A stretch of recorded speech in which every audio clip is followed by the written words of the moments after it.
Still. Oops. Oops. Is that a book? And I read a lot of books and I don't generally remember them. So I will just tell you a book that is very local that I felt like had a big impact and really changed the way I thought. Is it's a memoir of a woman who was part of the 12 Tribes community. It's called All Who Believed. And she and her husband moved there with a small child and they stayed 14 years. And I have tried to be a very tolerant, open-minded person and to go to the restaurant and be, accepting, and I don't feel that way anymore. It's just getting a glimpse into how their society and culture work. It's really upsetting. So if you want to know more about it, I would suggest you read it. And if you don't want to get upset, but it's well written and it is well paced. And if she ever wanted to come here, I'd love to talk to her. Yeah. Well, as Kathy told me, is how it ends. Right. She's doing fine. On a very similar note to the mortician book, I read a book called Living in the Dead. Actually, I listened to it, which is great because it's a very nice English reader. But it was all about her kind of obsession from childhood about death and kind of the way that death is perceived in all the different places we see it. So like the difference between how a mortician feels to how, graveyard keeper feels about death and their experiences with those things. And it was just really kind of interesting and enlightening to hear from all those different people about all the different ways that death is kind of a business. Kind of interesting. And I'm going to stay on the same subject. And, because I'm, like you, Kathy, I forget books. Like people say, what was the name of that book? And I'm like, oh, but I'm reading right now by Gail Godwin, Getting to Know Death. And she writes this as an 85-year-old, and a lot of it is sort of her journey with a friend of hers who has died. And I always loved her novels, Gail Godwin. And it's a memoir. It's just sort of her experiences as she suffers an injury and, comes back from it, but experiences the death of her friend. But it's a library book. We approved of it. And breaking abruptly with that tradition. Oh, good. And not being good on the rules. I've got two books. One's called The Bridge of Birds by Barry Huger. Bridge of Birds by Barry Huger. And it's a fictional tale of 5th century China, the mythical China that should have been but never was.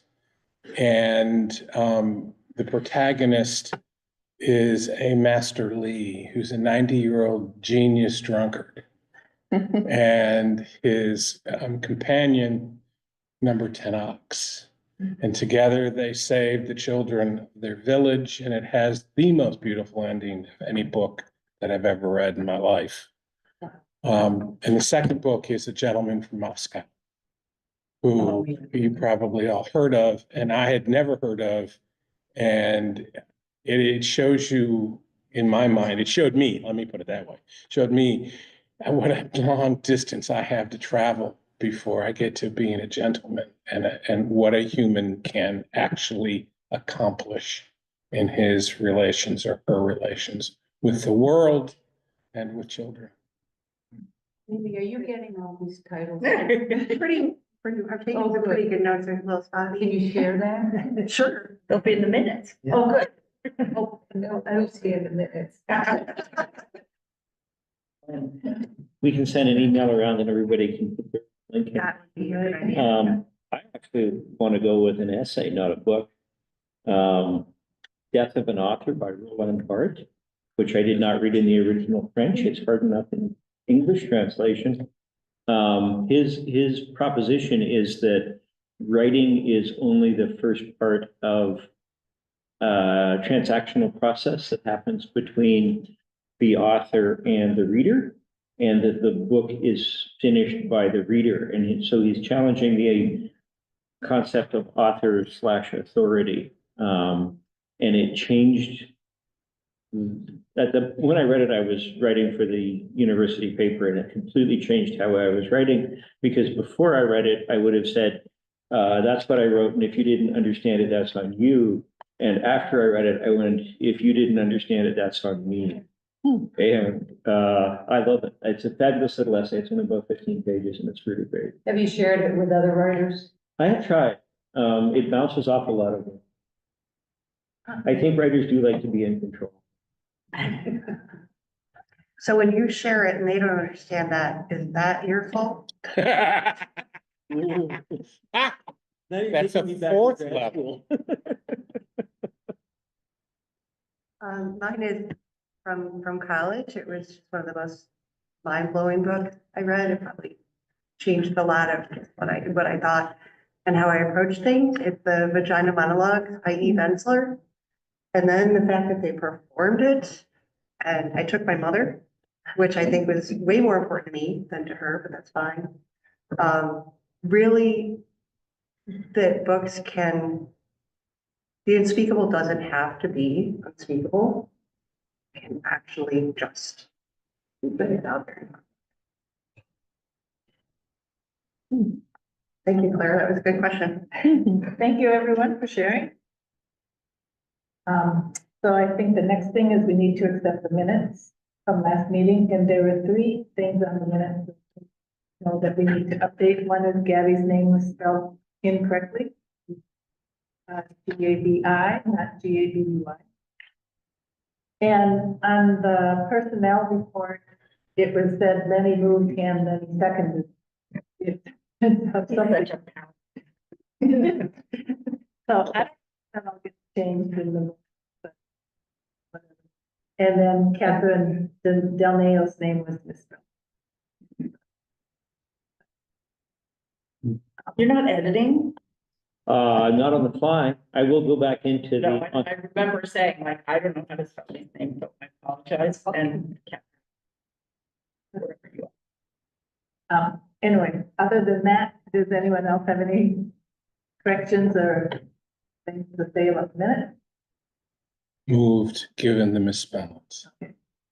Do I hear a I'll second second? it.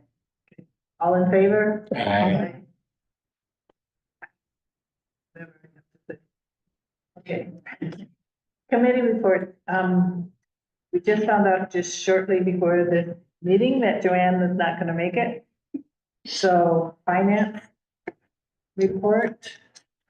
Hoping Kathy, you can help me with this because you were at the meeting. Was at the meeting, so I think everyone got a copy of the very impressive sound. And no, it was a review. Is it? Yeah. And, we did not spend a lot of time looking at that, but we all agreed that it was good protocol for everyone to receive it, and ideally to receive it. And I would suggest sort of skipping the numbers and skimming through the notes, because that's, if there's something wrong, that's where you're gonna find it. And they didn't find anything that needed to be talked about. And we talked about the budget. We got an update on fundraising. And we just got an update just before the meeting on the annual campaign. We are currently at 25,512. Which is fabulous. We're about 6,000 ahead of last year, but 5,000 of that was the gift that Randall It will received, be in the director's report, which is in the director's report. coming soon. And, but about 1,000 is above, other donors. So that's saying it's that much above what it was last year at this time. So Without the 5,000, where are we? 21,000. About 20,500. We're about 1,000 ahead of last year. without it. And the goal is, 35. 35. So we're nicely on pace. And with that being said, it is really important that every board member make a contribution. And the reason is which I learned from Kathy, is number one is that it does get reported on the 990 form that we have to fill out every year, the nonprofit. And then a lot of times grant funders like to know, well, how much is, not how much is your board contributing, but does your board also? So we just, it's only as a percentage of members of the board that are. So, I'd like to stress that that would be really helpful. If That's funny because I brought my envelope. because I've been negligent. And, as far as the actual financial report is, you know, you guys all get a copy, but there really is no big changes from. previous Go get a months. copy and look at it. Yeah, the balance sheet. I mean, we're on budget, we're doing what we need to be doing. And if you look at this page in your eye, front page on the left, the bottom left, Darby's put note. And, oh, the way it's printed out, you can't actually tell what the notes are, but those are sort of the things that struck her as, worth commenting. So you could get kind of a summary. Reading. And then another, thing is Joanne gave us, Darby and Joanne worked together and they wrote an RFP for our, they're looking for a 3-year commitment from a financial firm to do our, not a compilation, A review, review. a review. And, it was a really amazing, I have no idea how how cool it would be to look at an RFP like that. But anyway, it was really good. Joanne and Darby did that work and it's gonna go out this week with a deadline of February. Yeah, so that's, on the way. And again, if you remember from last month, I think Joanne brought this up, but felt that we were paying too much for the services that we were getting, so we're looking for another company, or they could be the same company, but we're not asking for a compilation, we're looking for a review. We think that we can save some money that way, Like about $8,000 a year. which will be better used to help pay for our health care benefits that we have. So, And are people clear, like, you might hear people say, oh, I'm on a nonprofit board, we need to do an audit every year. I've been on boards where people say that. And that's really expensive, and what you're paying for is the assurance of the firm that the financials are in tip-top shape, and they'll give you assurances, and then when you move down to a compilation, they go through the same exercise. They just don't give you as much assurances, and what Joanne was saying was, well, you don't really get much assurance for a compilation, let's just get a review and they'll go through the numbers and tell.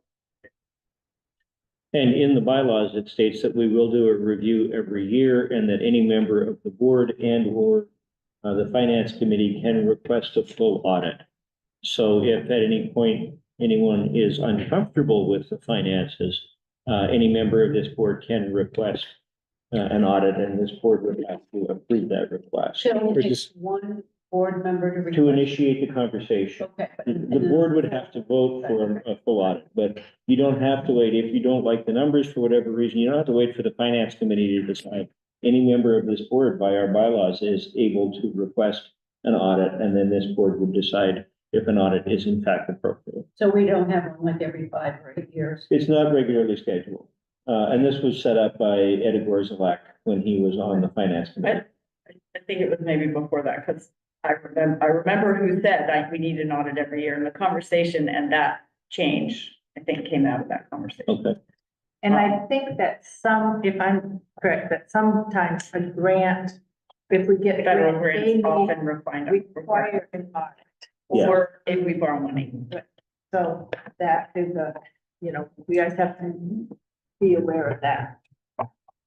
But that would be an outside influence stepping into the Fox. Correct. Yeah, federal grants generally require that, some state grants, bonding. When they do that, is it one of those like audit within the last 5 years situations? Or Depends on the grant.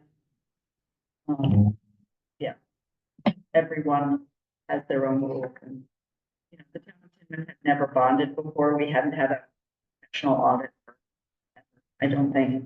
And we paid $30,000.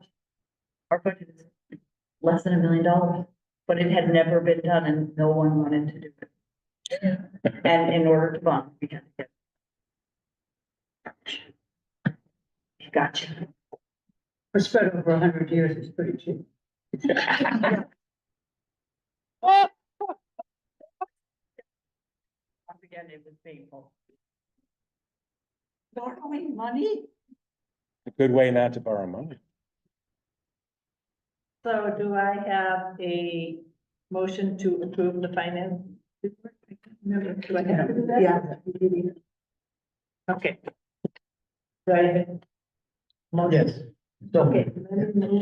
Second, Second, you got that? we're a Ellen? team, dude, Somebody we're a beside team. money. Lenny. Okay, the next, I'm gonna do the executive committee, we did meet.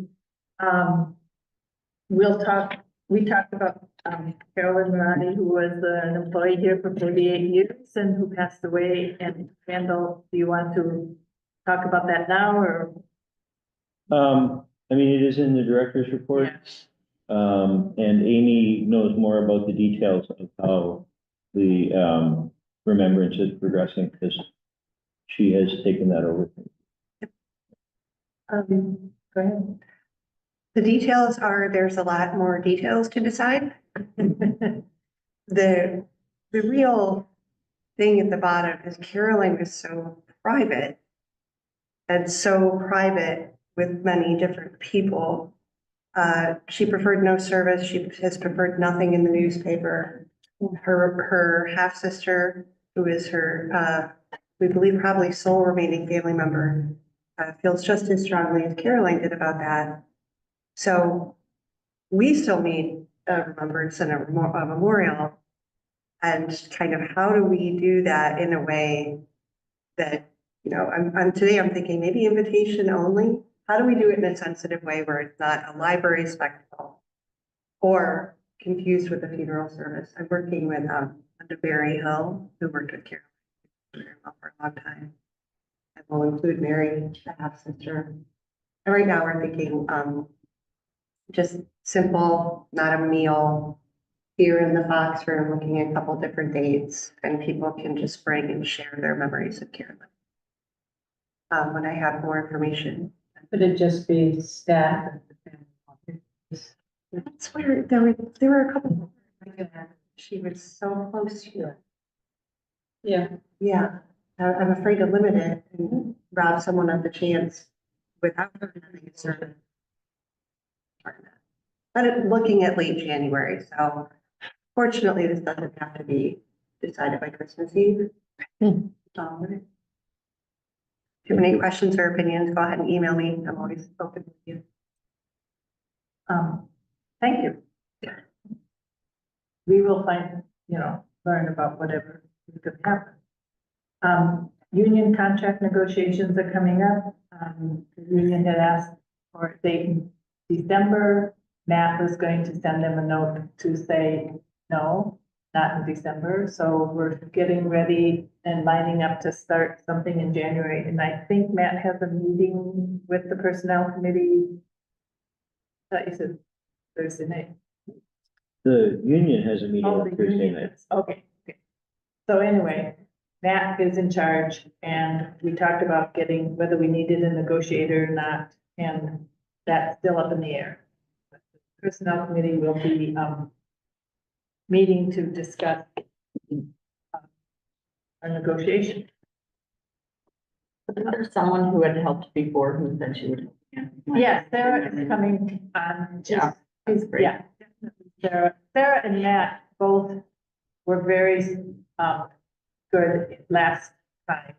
And they're both gonna be working with it this time, and that's when they sort of said, well, maybe we don't need to hire somebody, so, but if we have to, we will. Strategic planning, we talked about that, we're going to put that off until after town meeting day. So, and anticipate that to happen sometime in March. And, Joanne's working on an RFP, yes. had two suggestions. You were looking for individuals that might do strategic planning or lead that. Uh-huh. And I have two names. One is Joan Gamble We have her already. on already, this. and the other is Nancy Mosier, who is from the Middlebury area. And I just remembered to ask my wife, so I can't give you identifying information, but I will. Okay, so we'll send an when we get the RFP, we'll send it to her. I meant to Information. email you that a long time ago. No, that's not, no problem at all. But yeah, we're definitely aware of Joan. And that we also talked about the 21st Century Library Civic Center planning. And Randall did put that in the director's report, the upcoming meeting. And do you want to talk about that now or? I might as well do it in the Yeah. director's report. Okay. And so that was our executive meeting. Development, marketing and event planning, I don't know what I'm calling it, that committee. They have not met, and Joanne and Kathy have agreed, Kathy Salsa have agreed to co-chair that, at least initially, to get things off the ground. I will email them separately and tell them you have to set a meeting up in January. I met with Jennifer Bagley yesterday, and it was really funny because I had no idea that this is what she wanted to talk about, but she had her folder out, and her books out, and her posters out, and she was like, so she's all excited about working with the group. She's a former board member. She has lots of ideas, and she said that, you know, she goes, I'm really good at calling people and asking them if they want to do stuff, whatever. She goes, I won't be good at the food part of it if we do a food issue. So we can use all kinds of people. So I think that's really exciting. And then Randall had a BLA meeting, and I think you're gonna, you said you had a bunch of ideas too, but you bring those to the development committee. Yes, I will be discussing those with development. Other fundraising ideas or whatever. So I think that's really cool. Policy.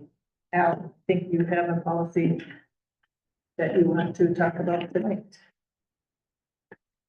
Yeah, so we have it on the table.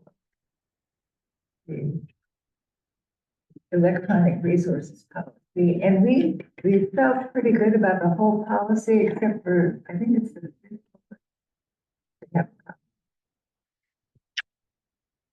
It's the sex and violence. Right. So,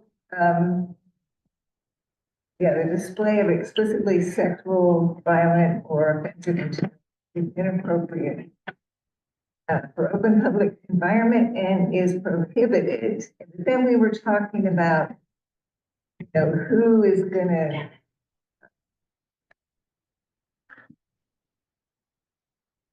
be the person to confront someone if this happens. And there, Amy was saying that there is kind of a protocol that follows the person in charge. This was fine. We kind of ended up on, can we just say at the discretion of the director? Ultimately, I mean, that's where all the book challenges go. But, you know, Janet works Saturdays once every 2 months, and it would be up to her, but that's where I got stuck. Well, the way we've handled this in the past is we've lumped it under patron code of conduct. So if somebody is looking at something that,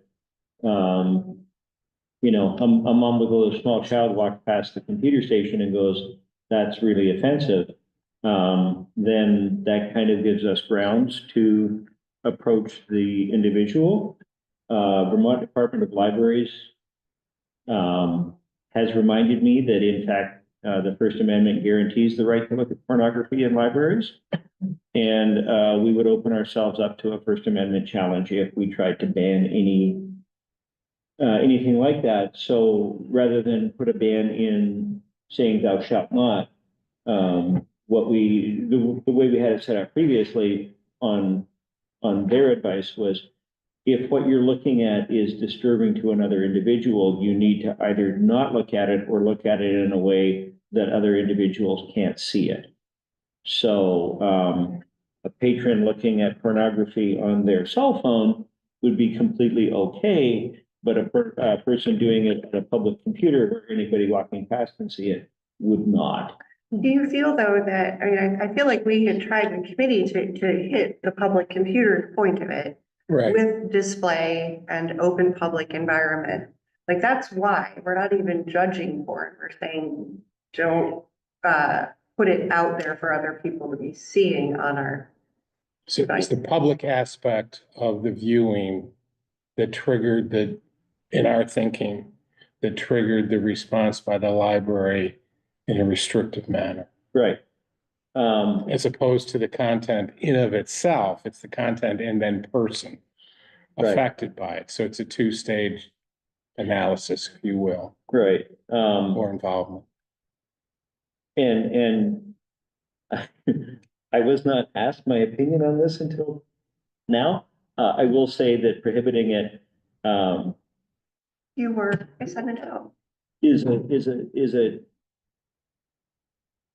Yeah, but not at the director's, it doesn't say at the director's, No, it doesn't. And that's why it's, and so that's new to me, and I'm really stumbling over it because I am the chair of the Intellectual Freedom Committee for the Vermont Library Association, and I do that because I am a huge proponent of the First Amendment, and prohibiting almost anything in a library environment is troubling to me. So if we leave it up to the director, we ran into this with another policy where I just didn't like to enforce the policy. And so I didn't. And then the board told me, no, it's a policy. You have to enforce this policy. It's a sleeping in the library policy, and I still hate it, but I enforce it on a regular basis because the board told me it's a policy. You have to act on it. I am extremely leery of a policy that says pornography, violence, or anything else is prohibited in a library. Well, a lot of this language, the only new stuff is green. Our Or red in this policy, case. like Yeah. the gentleman. the pre-existing policy And we were covered the just same. trying to clarify, we don't have to add the director at all. We don't have to Good. put your phone number in it. But this Please is call fine. Randall. Yeah. Randall says nothing fun. But I just No. want to You call. don't have, you don't have a problem if someone's done pornography and someone says, walks by and says, this is an issue for me. Well, the Because we problem, the problem is in a very real world sense. I'm thinking back to two brothers who sat in our computer station. You would recognize them, large individuals. And I had more complaints about them looking at pornography. And what it was is they were looking at Facebook posts of scantily clad women. I do not believe that the Supreme Court would have defined it as obscene. It passed the Facebook censors, who were relatively strict. But we had parents walking past with kids who didn't want their kids to be seeing women in string bikinis. But you also have asked people to not use the library for a little while for looking up pornography on public computers. Yes, and it is a fine line, and one that I struggle with every time it comes up. Were I to write this, I would strike prohibited personally. Is inappropriate for a public library, for an open public environment. And if needed, I would then refer to the patron code of conduct, which does say that if you're doing something that another patron finds Offensive. problematic, if it disturbs the quiet enjoyment of the library for another patron, then you have to cease doing it. Because then it does really very much, and we are back, I will just point out, we are back to the death of the author. It's only pornography if the person viewing it is offended by it, right? Some of the things that I've seen on those computers were pretty offensive. Yes. No, and we have. And my favorite book is the Vagina Monologues. We have told people that they cannot watch that on a public computer, yes, and we will continue to.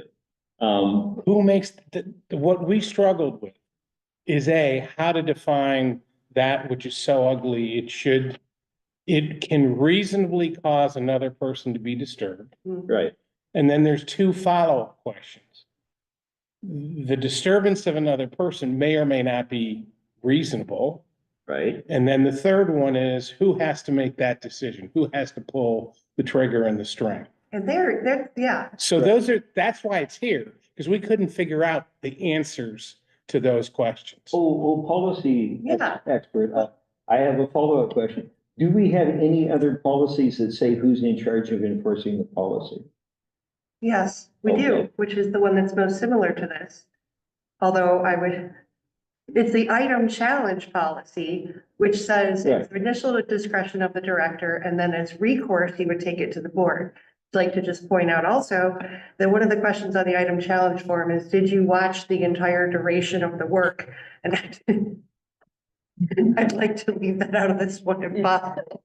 So if Randall's not here, nobody would have the Well, responsibility. that's That's inconsistent, that's Are you talking about for books or for porn? for porn. If he has to make the decision and if he's not here, Right. it's okay.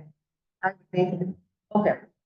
with that, But then Janet or Tiana or Amanda, who might also be in charge. Would have, okay. Um, If And it I would be- say the individual acting, whatever it would be in that sort of operation. The manager. Day. right. whatever your term is. And I would be much more comfortable with something that said it's inappropriate for an open public environment. And then refer to the patron code of conduct as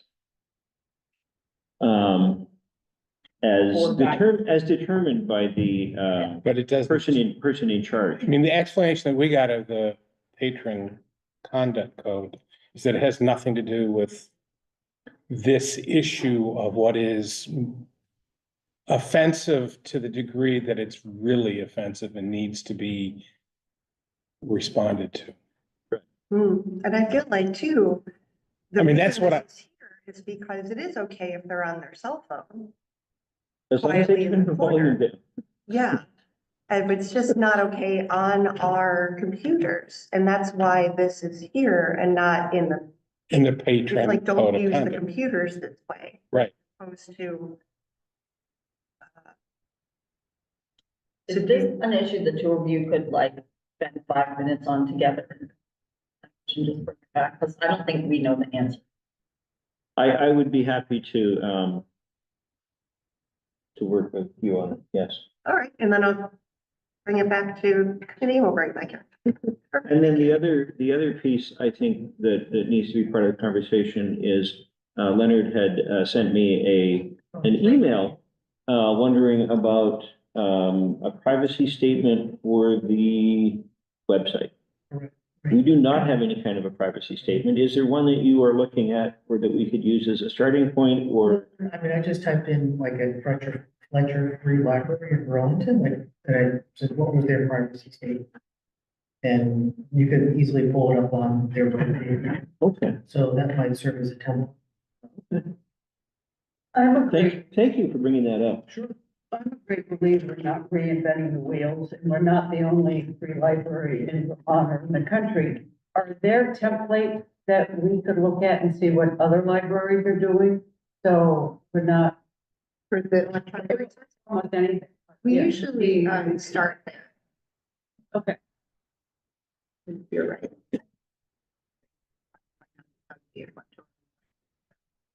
And- I just, And full disclosure, most librarians are very comfortable with saying you cannot look at pornography in a library. And I just happened to have that specific conversation with a woman called Lara Keenan, who used to be sort of the guru for libraries.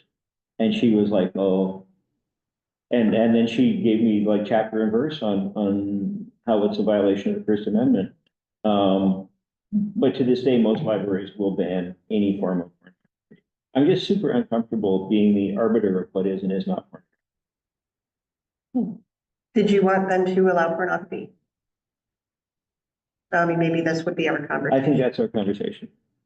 And I think what I want to do is I want to provide tools so that whoever's in charge, Right. if they're put on the spot, have policies that enable them to back up whatever decision they truly, in a That's- heartfelt manner, feel is appropriate. That was part of the concerns and considerations. Yeah, yes, For the as opposed to committee. we will ban it because then you can get, I think then you're setting yourself up for book banners who are saying, I find this pornographic, therefore you must take it out of the library. I mean, we tried to cushion that with Right. excessive, Right, and to move it outside the bounds of human taste. it is an extremely, it is always an extremely fraught conversation. I've had 3 people ban books, or attempt to, one of whom I agreed with, one of whom I did not. I had a person bring up a display we had, and essentially I told him to go find his own library because he didn't even have a card in our library. One person who brought to me what I thought was a very legitimate concern about the presenters for, the Drag Queen Story Hour. And in every case except the display, it's been a very challenging, difficult conversation with an individual who really, was deeply concerned about what was in our library. The flip side is we have a beautiful statue of Mercury passed down to us by, I think, Nellie Graham Fox, and we can't display it because Mercury's genitals are on display. Why can't you display it? That's a good question. Why don't we put it right next to the public computers? We could put it back out. I mean, I the mean, human body is not pornography. my It's a predecessor, human body in action that could be. my predecessor once removed, decided it just wasn't worth the fight. It might be that 15 years later, it's now safe. I don't know. But now in 5 years, it won't be again. So in 2 years, maybe. It's a fight that I don't know that I want to fight. I can understand of all the problems we want today. Mercury little display there is not on. the list. Just put a little card over the thing. With the Dewey Decimal Number of mail. Yeah, where can you find this in a book? You can look at it in a book, you just can't look at it standing up. Talk about branding. So conclusion is you two will, We'll Yep. have a, thank you. They say viewing pornography or tampering with the Rutland Law Subject Center. That's pretty darn dramatic and concrete. But to Carol's point, other people have. You can either come up with something yourself. and I would point out it's completely at odds with their diversity statement, which says that we welcome and celebrate a diversity of ideas, cultures, and backgrounds. Diversity includes all ideas and human characteristics that make us unique as individuals. We do. And then they list about 20 of them. And I think that that an individual's choice of what they view to be appropriate material, viewing human intercourse, is something that makes each of us unique. And so I would call them out on their rank hypocrisy were I asked to defend somebody for looking at a dirty picture in their library. It's fraught. I could continue to debate you, but I think perhaps the meeting should move on. I think it should. What happens if somebody had on their a screen how to make a gun? Well, I mean, violence is a real issue. Upsetting than pornography. I mean, where's the limit to what someone's comfortable and uncomfortable with? They don't let you do like that. Yes, yes. We don't need to. We tried to pick that up in violence. The use of the term violence. Oh, yes, that. There is some very, Medical very research. disturbing footage of people being killed in the Ukrainian-Russian conflict. Absolutely. That we have a patron that really, really enjoys watching that stream. And he also enjoys watching live streams of operations. Like visually, People being Complete. cut open by the hour. That's why we need computers, not right where people are. That would. that can he would- have his own little, like, outside the building? Oh. Here's your little motel key, here's the computer. He'd be out an hour. We now have expanded to 60 of those little rooms. They, What's that? they do sell, like a screen, a plastic screen you could put over a monitor. I, So yeah, you can the, view it from the side, it's. I know. But Okay, moving on. I bet, Gabby, you didn't think at this first board meeting you were gonna talk a lot about pornography. Well, that was also my suggestion, the screen privacy. in the new Really library. time. Just put a large sign, porno section. Porno and Yeah, that's excessive, computer. excessive, disgusting sex and violence. This section of the library. that conversation comes up every time at a conference, somebody mentions the adult collection. Adult. Next. Carolyn, you want to just do it? Yeah, just a brief update. The committees, I'm in, the chair of the board development committee, and Gabby and Lenny are on the committee, and I was waiting really to get past the holidays. I knew you were coming on, and I know Lenny's retiring. So I am working on, an outline that I'll share with Gabby, Lenny, and Claire, basically a plan of what board development means. It's recruitment of members, it's, evaluation, but also as to how we assess what skills we have on the board and what we need. Also an assessment of the current board to find out what they need to know and what they else they really need to know about the organization so they can be better board members. So it isn't just the job, our mission isn't just recruiting new members. It's engaging them on, one is to make sure that they feel they have the information, that we know each other better. So I'm be sending something around and then hopefully before the next meeting. When do you retire, Lenny? January 3rd. Okay, it'll be the first or second week in January. And Gabby, are you available for meetings? Are you in Woodstock? Depends on the time of the day. I do have to work on, January 11th. Okay, I'll work. I'll get you. So, we're launching, well, we're getting ready. Okay, directors and assistant director reports. Going first, because I'll be briefer. Don't really have anything that we covered, Carolyn's upcoming memorial. Were there any questions on the written portion of the report? Okay, thank you. Great, thank you. So the, I want to do my director's report separate from the building report. I have a little, presentation I'm calling God, I Love My Job. And this is the Tuesday, December 8th edition. I dropped my car off at Low Cost Exhaust and had a lovely chat with the proprietor, who is one of our regulars. So even when I'm in the grocery store, I'm director of the library, or dropping my car off. I did the opening desk shift here, which was one of about a dozen in the last pay period, because we are at, deep into covering folks who need time off part of the calendar. The desk is hugely time consuming, but very rewarding. And that shift was extremely busy with lots of high need folks who had emergency print jobs, which is usually the most stressful part of that shift. I had 10 minutes then, before going into a 90-minute Zoom call with Vermont Edition, which was a lot of fun. The annual book show. Michaela Lefrak is completely charming and a great host. And that was great. And then I had about 30 seconds to troubleshoot the Foxroom AV setup. I was unable to do so successfully. Amy and I had a conversation, and that's in her part of the board report. I think I figured out what the problem was, but not in that 30 seconds. Then I went right back on Zoom. I was deposed in defense of a librarian who had been fired from his job in Dover. I believe that'll be the last time that'll come up. Did you know that depositions can last 3.5 or 4 hours? I did not know that. I had booked an hour. Good thing I didn't have myself back on the desk.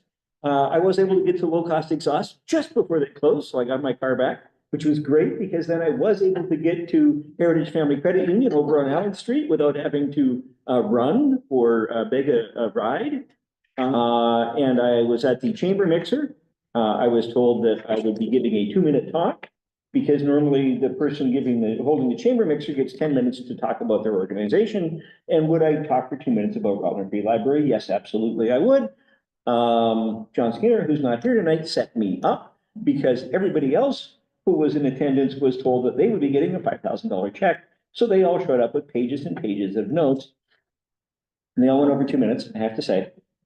But I didn't know we were getting a $5,000 check until I walked in and Kim from the Mint was like, okay, so for the check part, and I'm like, whoa, what? So I'm standing next to the bus station for the food passers trying to write a speech. It wasn't great. I rewrote it and I will be sending this letter to Heritage Family Credit Union tomorrow. I think a very nice thank you, but it was a $5,000 donation, which was a very nice surprise. So that was a day in the life of me. And then the I Love My Job the Rest of the Month edition. The friends, and this is for the record, please, the Friends of Rutland Free Library and family members of staff completely buried us in baked goods. I mean, they do this every year, but this year was really just over and above. And I learned that dulce de leche is Spanish for sugar-free, and that's my story, and I'm sticking to it. I got to sit down and have really, really good conversations with the Board of Aldermen Recreation Committee and with the mayor and talk about what makes libraries fantastic and what makes this library tick. Other people would view that as the budget. I view that as a chance to talk to aldermen in a really straightforward way. I helped troubleshoot the patron PCs, the phones, the CD cleaner, and the heating system, and of those, the patron PCs are working. So I didn't do a great job. Thank you to the board for recognizing my birthday. That was very nice. I got a gift certificate for those of you who are unaware for Speakeasy. So you are my enablers for my caffeine addiction. Thank you. And just to give you some idea of what makes librarians tick, we had just a moment of hilarity. Casey has been dragging everybody pretty much on staff into her office, so she can describe this in all its gory detail. But one of our regular patrons announced that he had pooped in his underwear in bathroom A, and then he brought said underwear out and asked for advice on what he should do with it. And kudos to Patty Carbine, who produced a trash bag.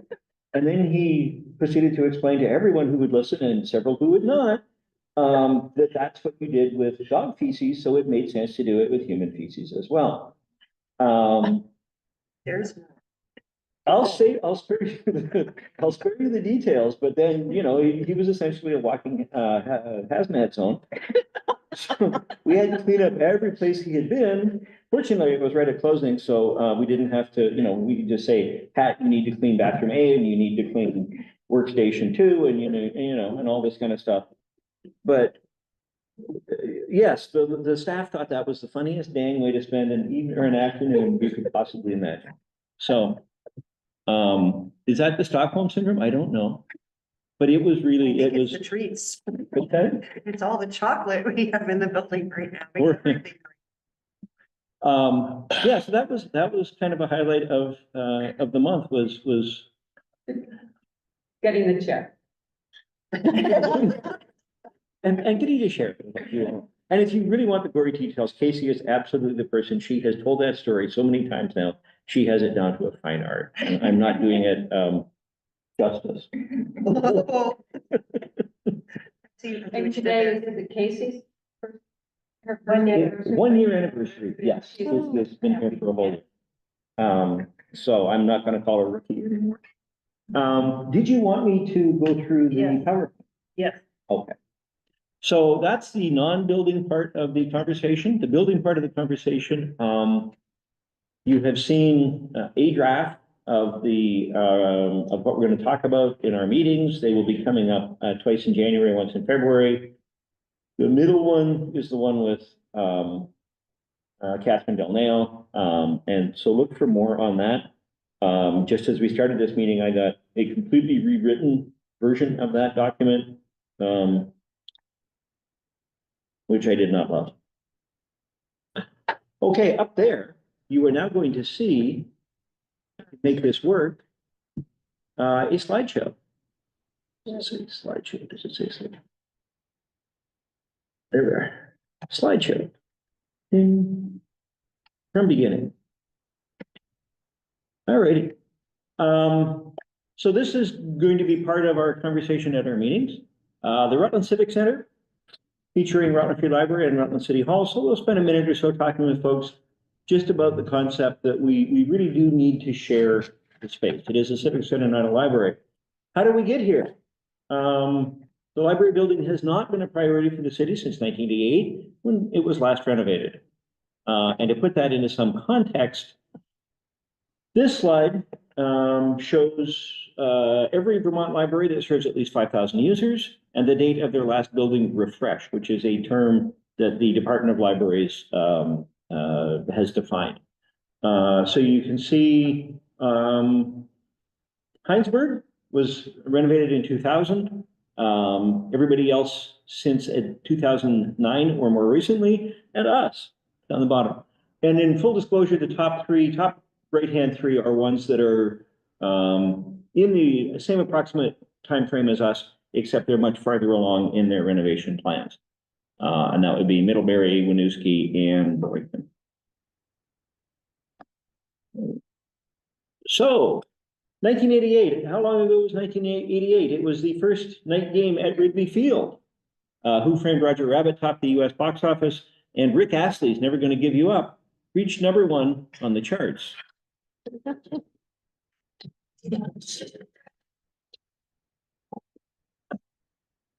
All right, who had being rickrolled on their bingo card for tonight's meeting? And now I can't get Rick to shut up. Can't get him to shut up. Next slide, please. Next slide, please. We did all get some dance. Okay, now I've learned a problem with my slide deck. Once I get to Rick, Rick really needs to finish. There we are. He really needs to finish. So I need a shorter version of Rick singing. Mind the Gap. So these are things that are closer to us in 1988 than 1988 is to us today, because 1988 doesn't feel that long ago. But when I sat down and thought about it, Queen Elizabeth was crowned as queen 26 years previous to 1988. The Chevrolet Bel Air Coupe was the hottest thing on wheels, and that beautiful rollout dishwasher that you can see was a state-of-the-art luxury kitchen item. 1988 was a long time ago, and that absolutely would not matter. Oops, I always go too fast on this one. That absolutely would not matter if 10 Court Street was in great shape. But 10 Court Street is not in great shape. So here are some of the problems we have identified. And the building envelope. You're seeing pictures of water damage, insulation. That there is a window still in use. That's our insulation in the attic. It used to be 6 inches. That's the air gap in the lobby, in case you're wondering why the lobby is so dang cold. There are plumbing problems throughout the building, from new fixtures to replacing pipes and valves, which is work we should have done when we replaced the boilers, but did not because we decided it was too expensive at the time. That bathroom is in use. We have paint problems. We have masonry problems. We have peeling plaster. That's a plaster crack. That explains why the plaster of the same age cracked in this room. That paint is almost undoubtedly lead, as is that. This is some of the equipment that's actually in use today in the library. That no longer works. That's our main heating control. Our phone system. Our new plumber assures me that none of those controls work anymore.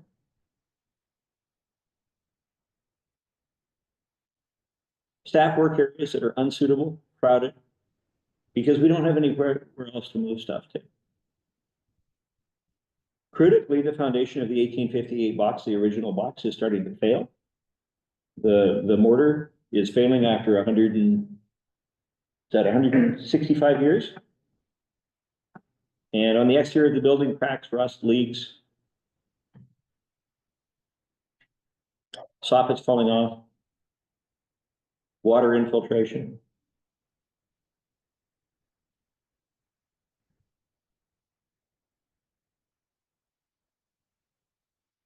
That's one of our historic windows. So repairs are needed.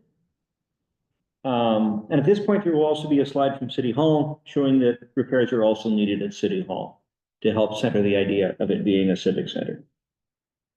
Comparable buildings around the state. This shows recent and planned library construction. All numbers you're going to see are in 2024 dollars.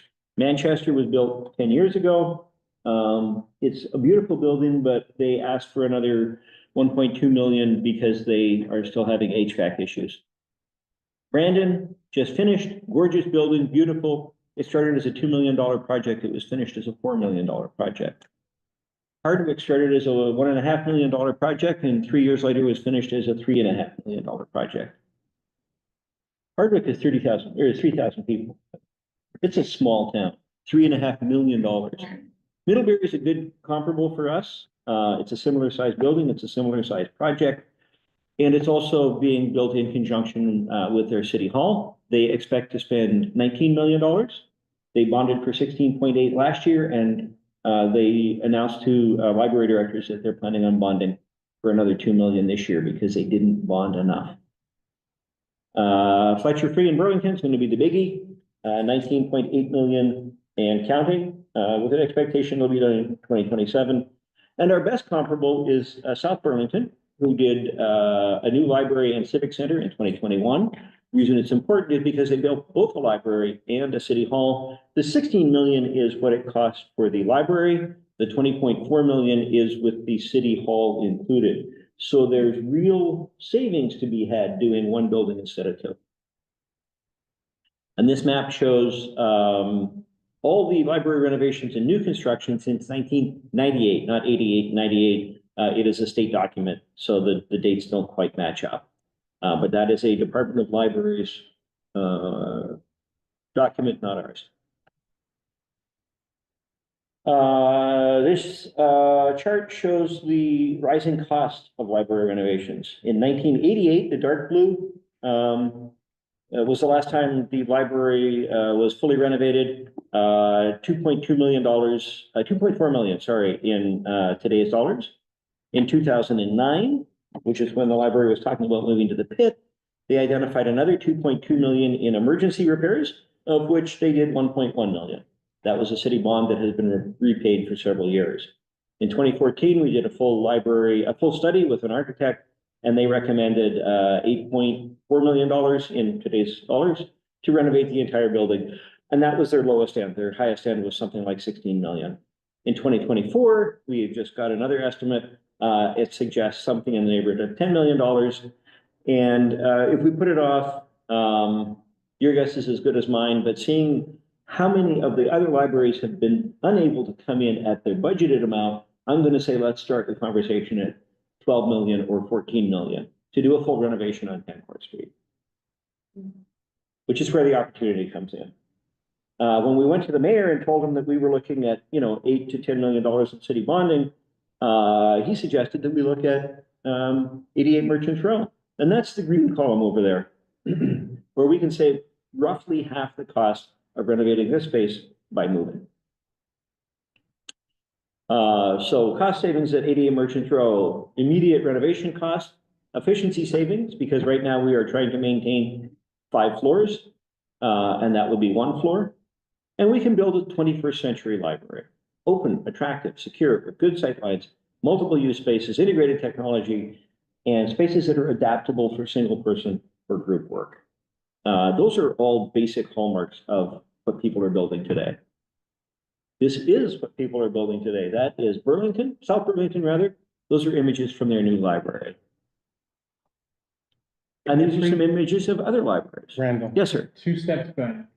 On the opportunities, can staff security or staff safety would be an element that would be important, I think, in that grouping of what is the advantages? Yes. And I can go on at length about any of the things listed under 21st century library. Staff security, patron security. Safety. Yes. The building committee strongly prefers to have it security, Okay. not safety. Okay. If you're trying to sell it, safety is a stronger term. It is. We are seeing a downturn in usage of this building that has been marked since we started talking about it not being a safe clean facility. People are staying away, and I believe it is in large part because we are talking too plainly about the problems in this building. So we're walking a very fine line because there's no guarantee we get to move down the hill.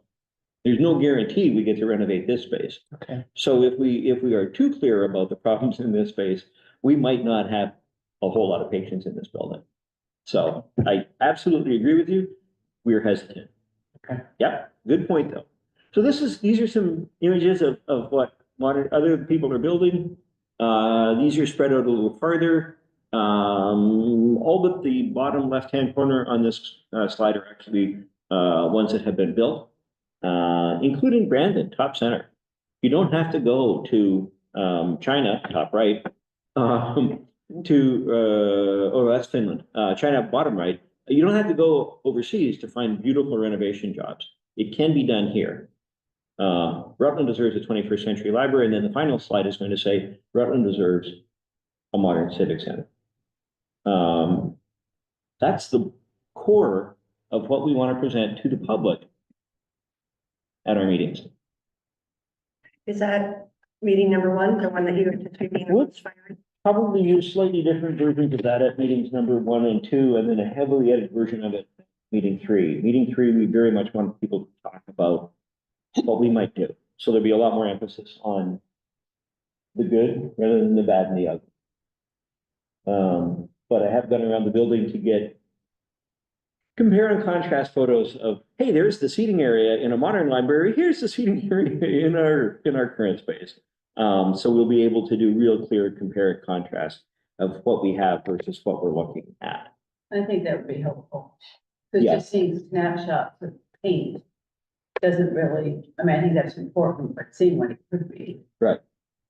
And so we are looking at the 3 meetings as the first one we expect to get yelled at.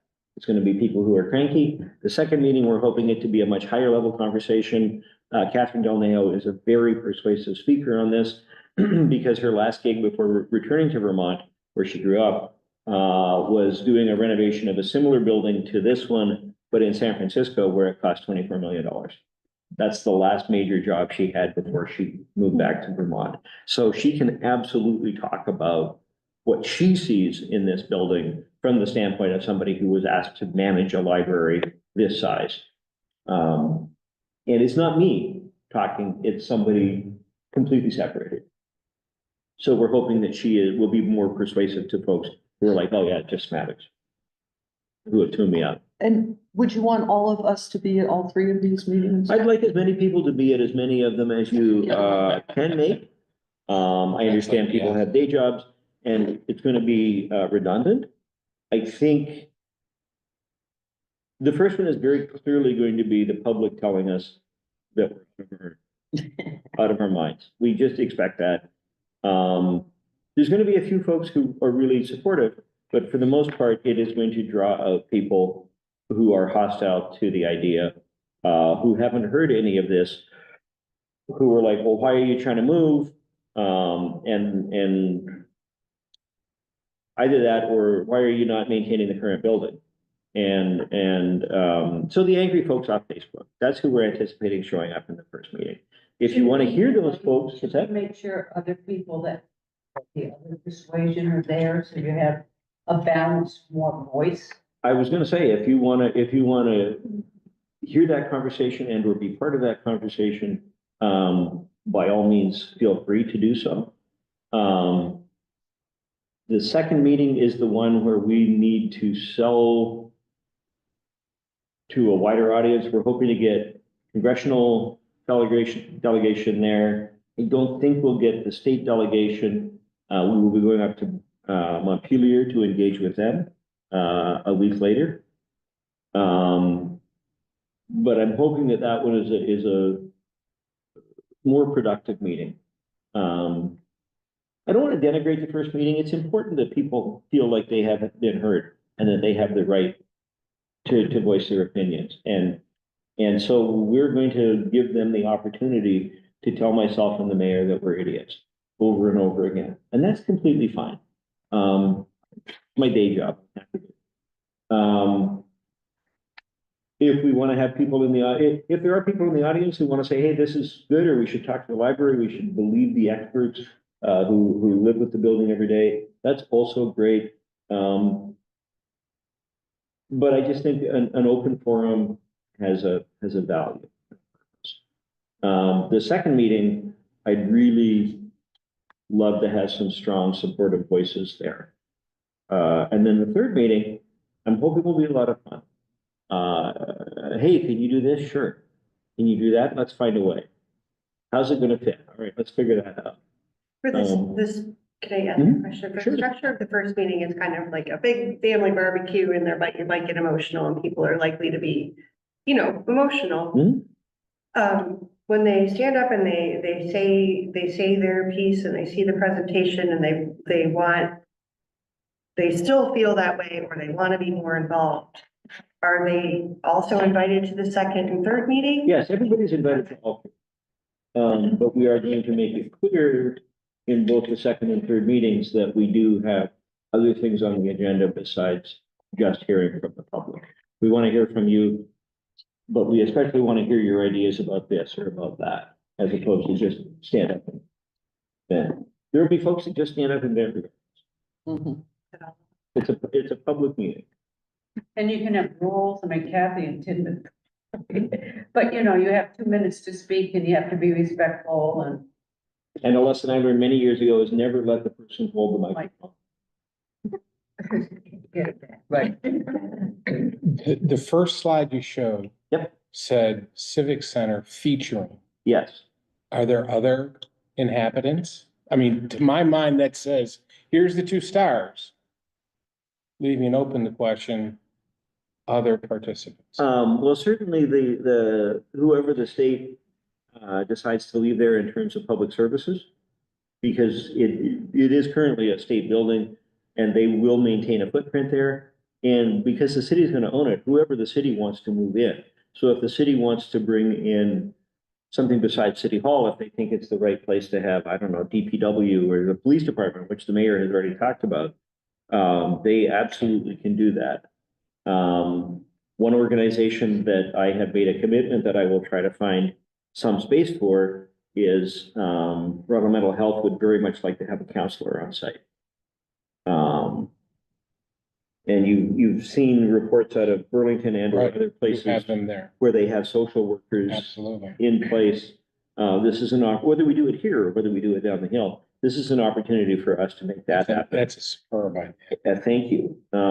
I actually stole it from Edmonton Public Library where I went to university. It was the first library in North America to have social workers on site, almost 15 years ago now.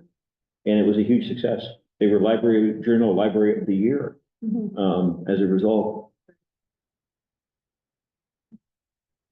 So I hit up some of the guys I went to school with who got library degrees. And what's the secret? Getting a really good social worker. Edmonton's downtown public library is, you come out this side and you're in the theater district with some gorgeous, gorgeous civic buildings. And you come out this side and you're on Skid Row. It's a really interesting location. Bipolar? What's that? I said bipolar. It is, yeah. So, questions on either part of my report? When does the blast go out? I know you were talking about social media, get it everywhere all at once. When does that start? My hope was to send it out tomorrow, but like I say, I just got a completely rewritten copy from Elizabeth, so I will have to go back through and see. So kind of any minute now. Any minute now, yeah. We want to give people time to get it on their calendars and we need to set up appointments. One that I'm working on is, I believe, the Tuesday night, I may be absent from the finance committee meeting, or we may decide to change the finance committee meeting because I believe that's when the city is going to have its next facilities committee meeting. But that's still up in the air. I mean, I finally got a response on that and they were like, oh, let's do it on that date. And I'm like, sure, we'll make it work. So we are going to be talking to the city officials directly, but I am hoping that we'll have a bunch of them come out as well for the lunch at the library. The more times they hear this, the better they'll understand it. Is what Elizabeth wrote, are you talking about the press release? Yes. Okay. All the promotion that you've talked about, like taking, asking your vendor maybe not to promoters programs because you're gonna be using all the social media channels. Is that simultaneous? That'll be probably well, she can get through Christmas and New Year's, because she's always, I mean, the New Year's event's always a big deal. The New Year's Eve. It's usually a fallow time for programming anyways in early January, so I was thinking of just taking over all the bandwidth in January. You know, we're gonna pay attention to. I mean, if we send something out, he goes, And I don't want us competing with, oh, we have a kids event, and it's a regular weekly kids event. If you have the library on your social media for the first 3 weeks of January, I want you to see this and very little else. Yeah. But don't we also want to reach the people that don't have it Oh, yeah. on So social media?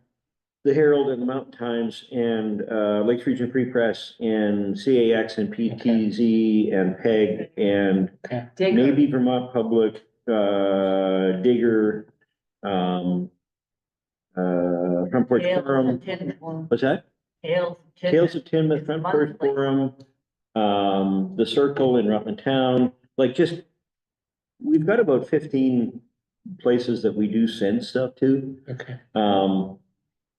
But when I was in newspapers, I asked folks to just drop it over the transom and we'll throw it in if we've got room for it. But if it's something really big, come to me and say, hey, this is really big. And so instead of just sending stuff out, we'll be like, this is really important for the library. We'd really appreciate it if you could give it some good play, please.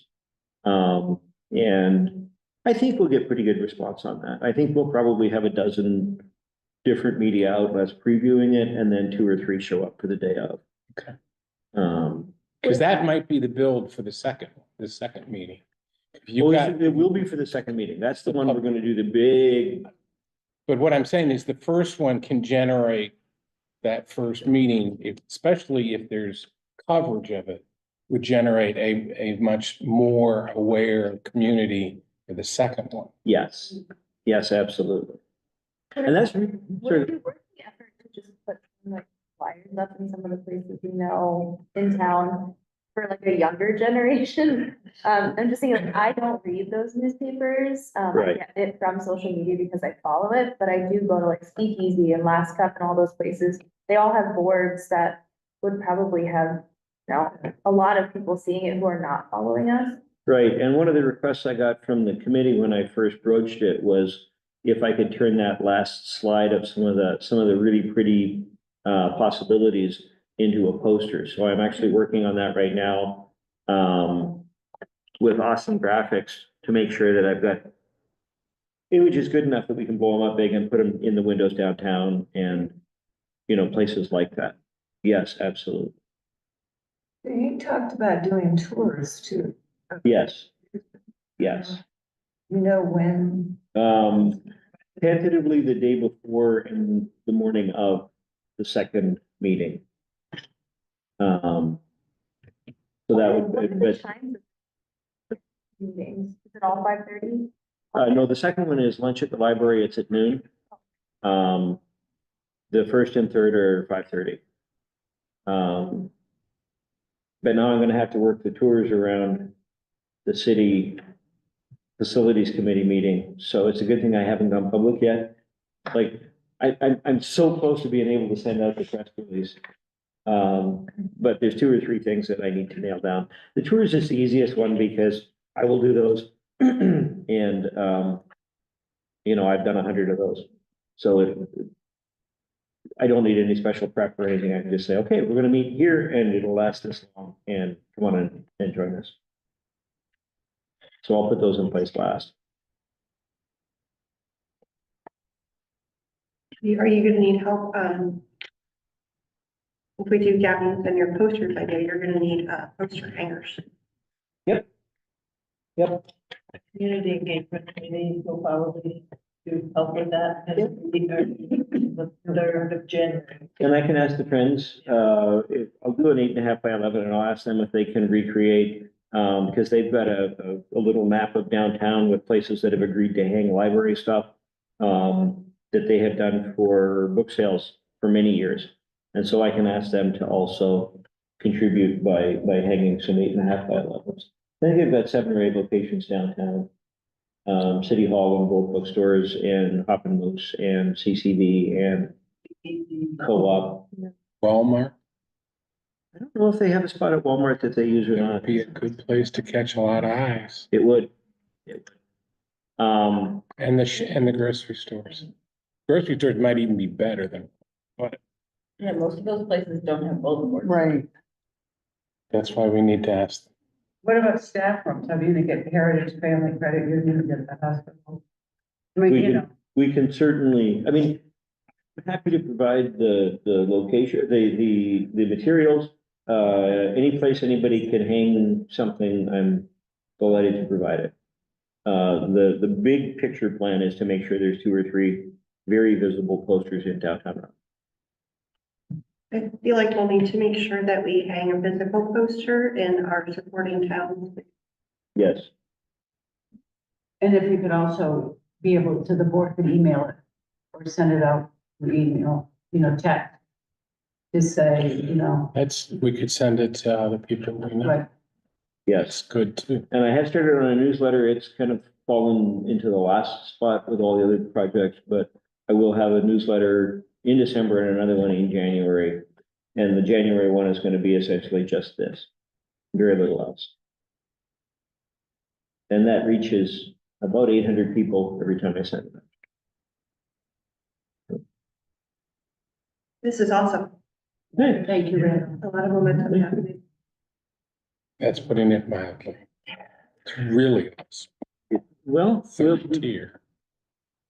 Because remember at our last meeting, we had asked about funding the architect, getting the RFP for the architect or whatever, and the board made it very clear that it felt like we needed to have the city backing before we go ahead. And so, just so you know where we're at with that, that's what Randall was saying, the going to the services. I think it's called the Facilities Committee, but I'm not sure. It's their Whatever, building committee. that's the board of Alderman's committee meeting, but then, like we said, we've been working really closely with Mike, the mayor, and that's how these all meetings got set up and whatever, so we're,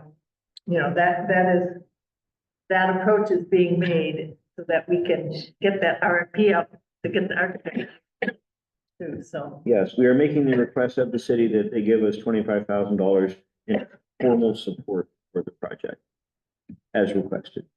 If the board makes that commitment, that would be. I thought it was a fabulous suggestion. Honestly, I really did. I thought it was great. And it was something that we had just overlooked in the hustle and bustle. Well, Mike may not be there. Right. But the Right. board in one form or another would be, Yeah. so, okay. Yes. Okay, anybody have any other business? Meeting adjourned.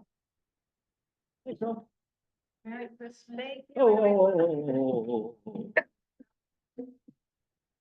She stopped recording? What? Maybe, I can't even get back to it. Oh, Are you going back to regular? no, I'm trying to get back to Zoom. So Ally, what's the